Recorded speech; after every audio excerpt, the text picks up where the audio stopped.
Hello everyone, my name is Anurag Arel and I'm one of your TAs for Introduction to Deep Learning this semester. And in this recitation, we're going to talk about Google Cloud Platforms or GCP. Throughout this recitation, we'd see how to set up an account in GCP, request quota increase, how to create a virtual machine instance, and connect to that particular instance from your personal device, for which you would require an IDE with SSH support, for which we recommend VS Code, and credit or debit card with about $2 in it. This is just for identity verification. You would get free credits from GCP and no money would be deducted from your account or your card.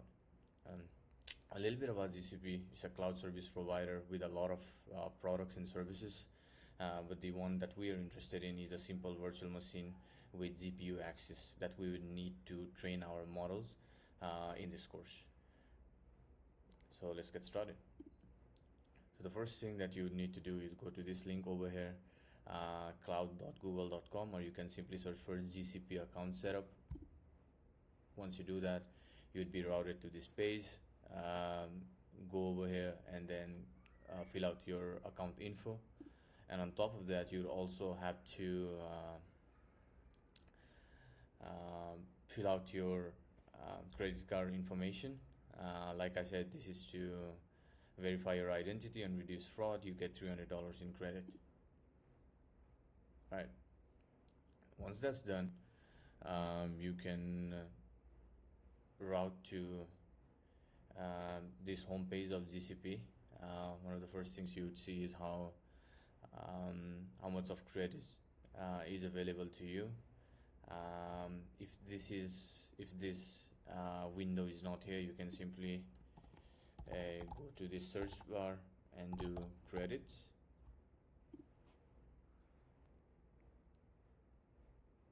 And you can see that $300 is available. Now let's try to see how to request quota increase, right?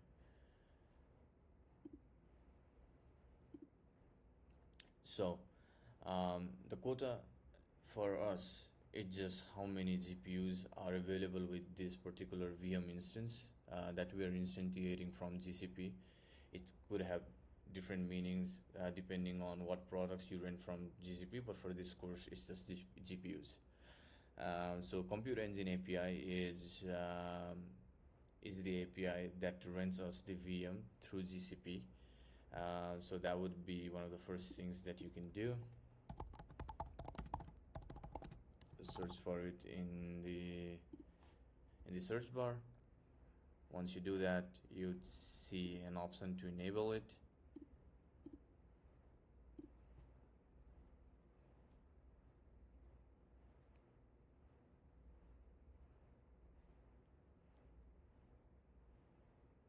And yeah, once that's done, you're good to go. That's what I was showing here as well. And then now let's try to do the quota increase, right? For which you can just go to the search bar again, do quota, go to all quotas under products. You can search for Compute Engine API, right? Do GPUs, all regions. As you can see, the value over here is 1, which means that I have 1 GPU available for me. If that's not the case, which originally would be, like here you can see it's 0, you can click over here, do edit quota, which would pop up this interface. You add a new value of 1 and just a simple description of why you need this quota increase. We recommend you to keep this value as 1. This would give you 1 GPU. We don't need more than that because we won't be doing distributed training for the most part of this course. Alright then, now let's talk about how to do SSH setup. So SSH basically stands for Secure Shell. It's a protocol or a tool to securely connect one computer to the other over a network. In our case, we'd be connecting to the VM instance from our laptop or personal computer. And this allows us to log into the remote computer's terminal, run commands on that machine as if we are physically there, transfer files. We can do SSH tunneling, port forwarding, amongst other use cases. So I'll be sharing these slides with you. It would be available in the course website alongside the video in YouTube. So you're just supposed to follow these instructions. Let's do that. Sorry about that. Okay. So let me just try to do the same thing. I'm in the root directory. Let me deactivate from my Conda environment. Right, the file already exists, so it's not gonna create this for me. I'm in Mac, so I'm using my terminal. If you are in Windows, you can use PowerShell or any other platform that you prefer. So I'm here. Now I'm just gonna generate some private and public key using this RSA algorithm with 4096 bytes. The bigger the bytes, the stronger or more secure the keys are, right? Now this is gonna ask us about the file to save this key. I'm gonna call it ideal GCP, right? If you wanna put the passphrase, you can do it. I'm just gonna skip it for now. So this is gonna create the public and the private keys, right? If I simply do ls, right, you can see I have this public key over here and this private key, right? So let me quickly have a look into this. LCP, right? So this is my public key that I would be essentially pasting in the GCP platform, so that I would be able to rent the VM from there and then SSH into it, right? One more thing, this is gonna be the username, and we'll get back to it in the upcoming slides. But for now, yeah, let's just copy this, and yeah, see. So we can go here. We do SSH keys. I'm gonna add it.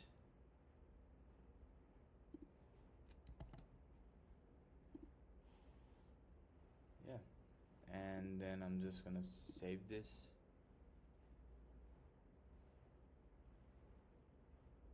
The username that I was talking to you about. So it has been successfully saved. Uh, all right then. Now that we're done with SSH setup, there is a communication medium between the GCP platform and our personal device. So we can now create VM instances. One of the first things that I would recommend you to do is to go to this document to see what kind of GPUs are available in what zones. For instance, Asia East 1A seem to have these 4 different GPU machine types, whereas East 1B only had G2, right?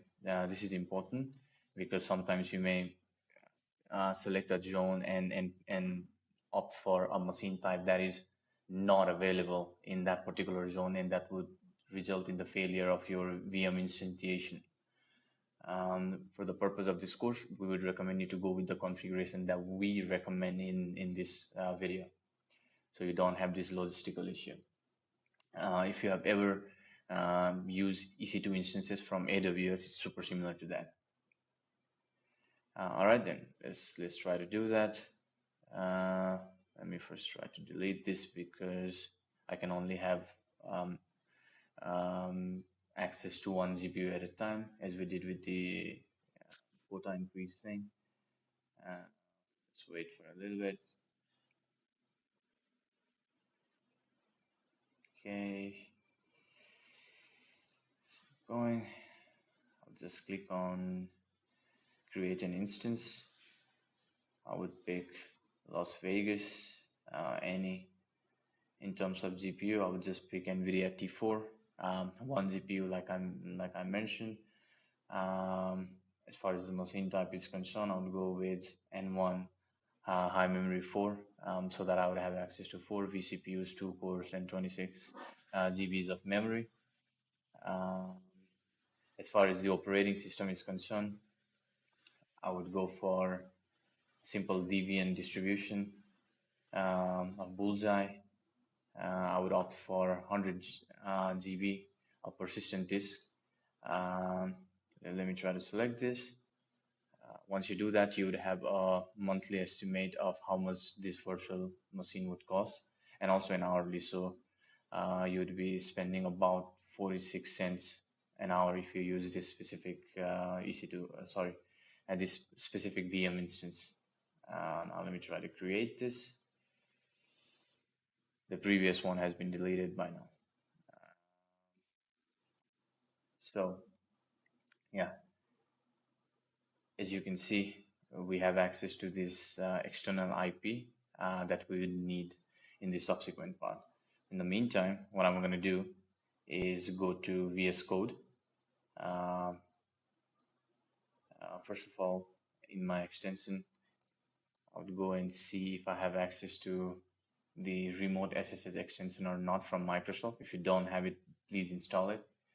Once you do that, click on this button on the bottom left corner. Select connect to host, configure SSH host. This specific config file with the username that I've been mentioning again and again in this recitation. We go here, and then I'm just gonna paste this command. Sorry about this. Just gonna paste this thing. Host IDL, right? Just gonna do host. I'm gonna call it IDL GCP VM, right? Um, and my host name would be this external IP. Um, then I would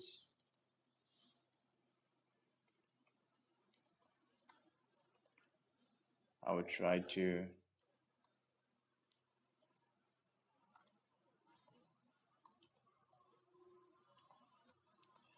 uh, give this file path. This is where I have my private key, and then just the username, right?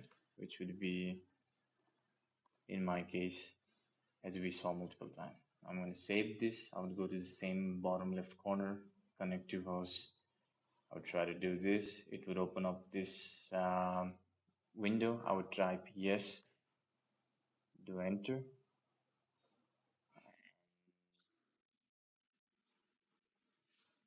Once that is done, it would download the VS Code server.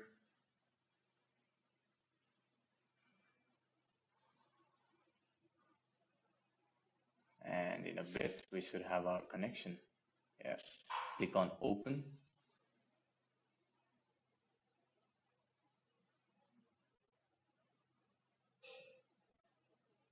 So this is my username again. I would click on OK.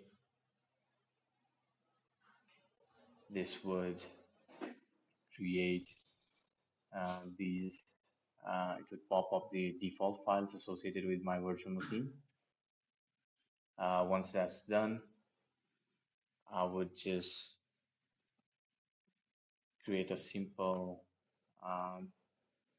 file to set this VM up so that we can do our testing. So I would give you this notebook as well. It has some instructions on how to set up this VM. So let me just sorry, let's paste this over here. So you'd be essentially installing Python, VM, the driver, GPU driver, PyTorch, and everything that we think is required for you while doing your projects, right? I would save this. Uh, Now I would make this executable by running this command followed by the name of the file. Then I would simply do bash setup.sh, and this would take some time because it's going to install a lot of packages. So we're just going to wait for it. All right. Finally, all our packages have been installed. Let's just do one quick test to see if we have the GPU access or not. Like I mentioned, I'll be sharing this file with you. It has this code as well. Uh, these warnings, as you can see, the GPU is available. It's the exact GPU that we asked for while instantiating our VM, and we have one of those. Uh, okay. Um, the most important thing that you need to do once you are done with your work is to delete the instances. Otherwise, it would keep on running, and you would be charged for it, right? So you go to VM instances from the search bar. It will pop up this window. You click on these three dots, click on delete, delete. Uh, just wait here for a bit because sometimes the deletion may fail. So we're just gonna wait for a bit. Yeah, we try to refresh this. Okay, we no longer have our VM.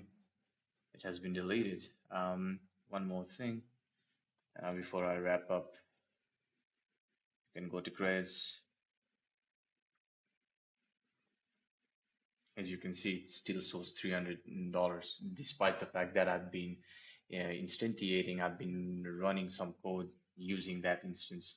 So what this tells you is that to actually reflect your remaining value, it takes some time from GCP's end, a couple of hours.